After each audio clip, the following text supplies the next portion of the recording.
before we go, we'd be remiss without mentioning what Shohei Ohtani-san did on Thursday night in Miami. He is now, as Joe Davis so eloquently said, the only member, and he opens the 50-50 club.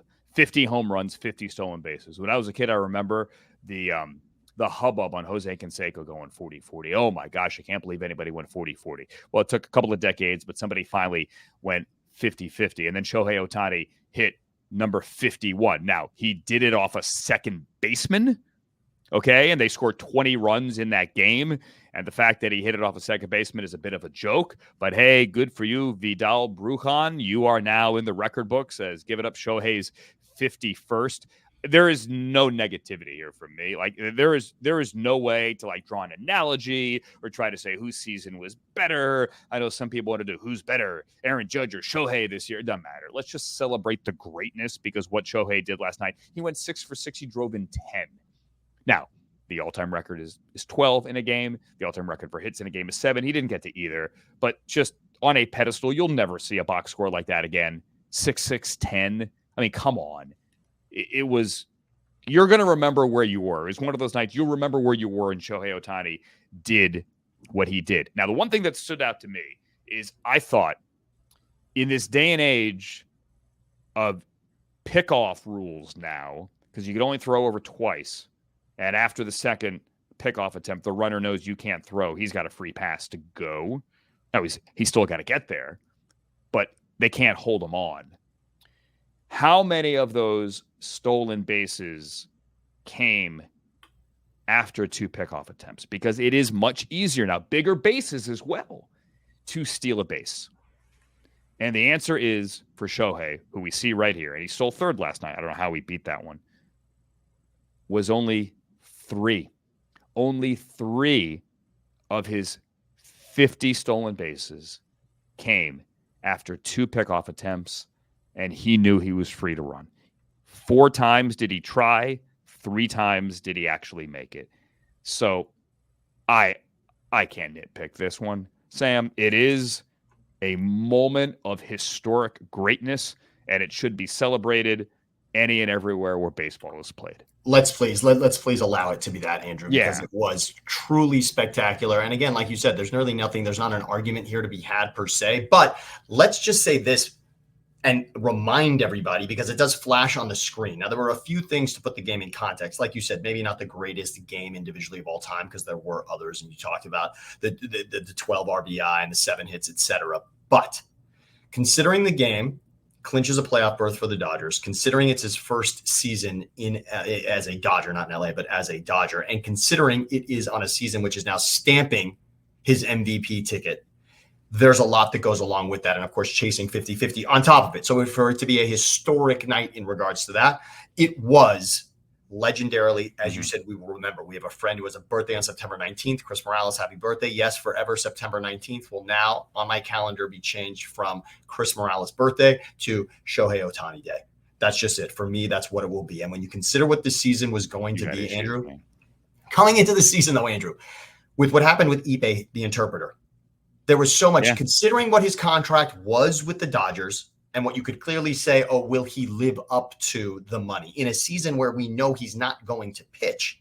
There was a lot, right? Okay, you're a DH. What can you do to affect this team? Which, by the way, this is not a team that you're taking from nothing to something, right? This is a team that essentially we're all writing into the NLDS minimum without Shohei. NLDS for sure for the Dodgers. That's what most people do. And now he's joining. So this wasn't going to be an adorable story for Shohei. This had to be something extra special considering he wasn't going to pitch. Now, consider a couple things about the game, Andrew. Number one, he was thrown out at third on a ball, look, hit to left field that you probably wouldn't stretch into a triple most times, but he was that close. I mean, if that throws a little offline, he also hits for the cycle in this game. And by the way, in his first at bat, Andrew, he hit the ball off the wall. Yeah, he did. It could have been a 4-home run day. Yeah. Yes. And they scored 20 runs. It was the like worst team in the National League. They were beating up, if not for the White Sox and their historically poor season, like worst in 100 years. Sure. The Marlins are the worst team in baseball. They scored 20 runs. He had this final home run off a second baseman. Yes. Although by the way, didn't miss the ball. Didn't miss that one. But if you look at it again, I mean, it looked like it looks like me pitching from the to home Levi. run derby. Yes. It looked. I'm not saying he intentionally tried to give up a home run, but that ball was 50.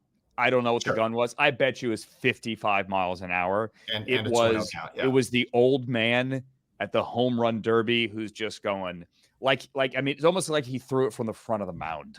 But like, go ahead, hit a homer. But by the way, he also hit the ball that would have been the longest ball in the home run derby. So he did get all of it. He didn't. It landed at the Dolphins Stadium. It was special.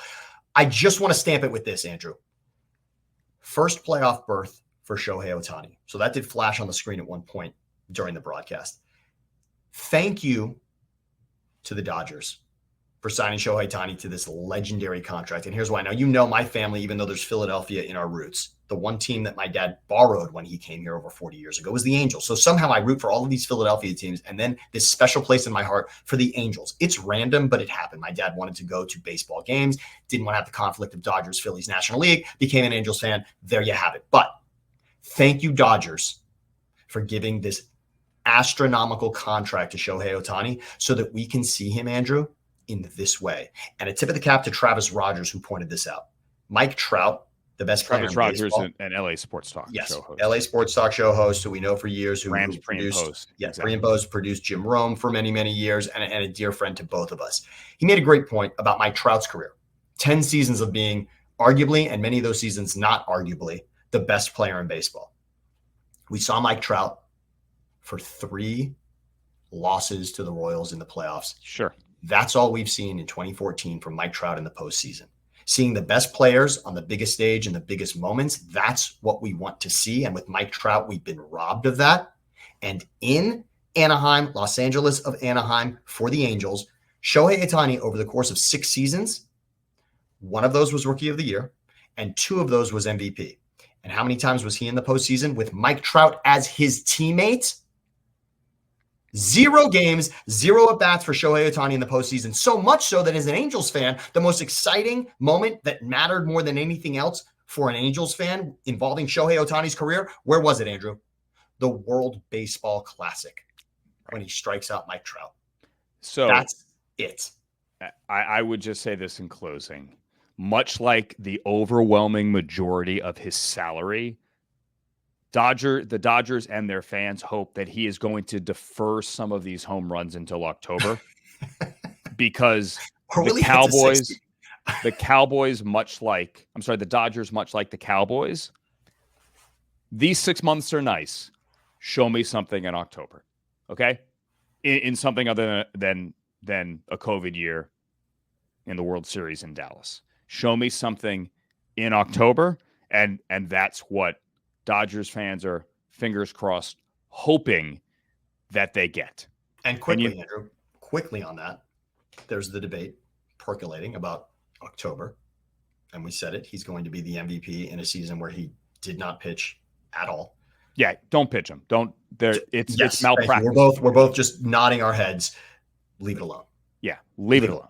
It is malpractice if you pitch him.